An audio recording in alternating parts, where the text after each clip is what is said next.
Nasaan ako? Ano bang kasalanan ko at ginagawa niyo to sa akin? Pakawalan niyo ko! Tumigil ka. Hindi ikaw ang may malaking kasalanan dito. Si Lea at ang mayor mong ama ang may atraso sa amin. Humanda kayo sa papa ko kapag nalaman niya itong ginagawa niyo sa akin, mabubulok kayo sa kulungan. Paano ka hahanapin ng mayor? Abala yung kay Lea. Hindi mo ba alam sumama na si Lea sa tatay mo para paligayahin siya araw-araw? Hindi totoo yan! Kilala ko si Lea at kilala ko ang papa ko. Hindi sila ganyang klaseng tao, nagsisinungaling kayo. Malalaman mo rin ang buong totoo. Hintayin mo lang at ikaw na mismo ang makakaintindi. Hanggang ngayon wala pa rin kaming lead kung saan dinala ni Mama si Isabel. Galing dito ang mama mo kanina. Ang sabi niya, hawak daw nila sina Adrian at Isabel at kapag hindi ka tumigil, tatapusin daw nila ang buhay ng dalawa. Ano? Pati si Adrian hawak na rin nila? Paano nangyari yun? Dalawang mahalaga sa buhay ko ang nasa panganib ngayon. Mayor, hawak ni Mama at ni Tessie na Adrian at Isabel. Pareho nilang ginagamit laban sa akin. Sandali, sinong Adrian ang sinasabi mo? Si Adrian Valdez, classmate ko. Hindi ko alam kung paano nalaman ni Mama na mahalaga siya sa akin. Ano, mahalaga si Adrian sa buhay mo? Lea, makinig ka ng mabuti, si Adrian Valdez ang anak ko, kaya mas lalo tayong hindi pwedeng magkamali ngayon. Ano? Ibig mong sabihin, anak mo si Adrian at ngayon ko lang nalaman ng totoo? Sino ka? Bakit ka rin nila dinala rito? Isabel ang pangalan ko. Kapatid ko si Lea at mama ko mismo ang may gawa nito sa atin. Paano nagawa ng mama niyo yan? Ano bang kasalanan niyo para umabot sa ganito? Matagal nang ginagamit ni Mama si Ate Lea para kumita ng pera at nadamay lang ako nang tumakas si ate at sumama kay Mayor.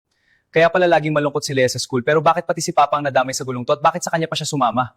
Hindi na nagsumbong si Lea kasi takot na siya at sa papa mo na lang siya kumapit para humingi ng tulong. Kailangan na nating gumawa ng paraan bago pa makarating kay congressman at bago pa tuluyang lumaki ang gulo. Kaya sabihin mo na agad kung paano natin pipigilan si Lea at si Mayor bago pa tayo maunahan. Tawagan na natin si Mayor at sabihin mong ibalik nila si Lea sa atin para matapos na to at mapatahimik ang lahat. Sige, pero dapat malinaw sa kanya kapag hindi siya sumunod, mas mabigat ang kapalit sa anak niya. Anak pala ni Mayor si Adrian. Diyos ko, mas lalo yatang gumulo ang lahat sa isip ko. Kapag dumating ang oras ng pagpili, sino kaya ang uunahin niya? Ako ba? O sarili niyang anak? Tess, sabihin mo sa akin ngayon kung kontrolado niyo pa ba ang problema o ako na mismo ang gagawa ng paraan para tumigil si Mayor Renato. Hindi pa. Pero hawak na namin ngayon ang anak ni Mayor at ipapalit namin siya kay Lea sa lalong madaling panahon para tuluyan ng tumigil ang Mayor.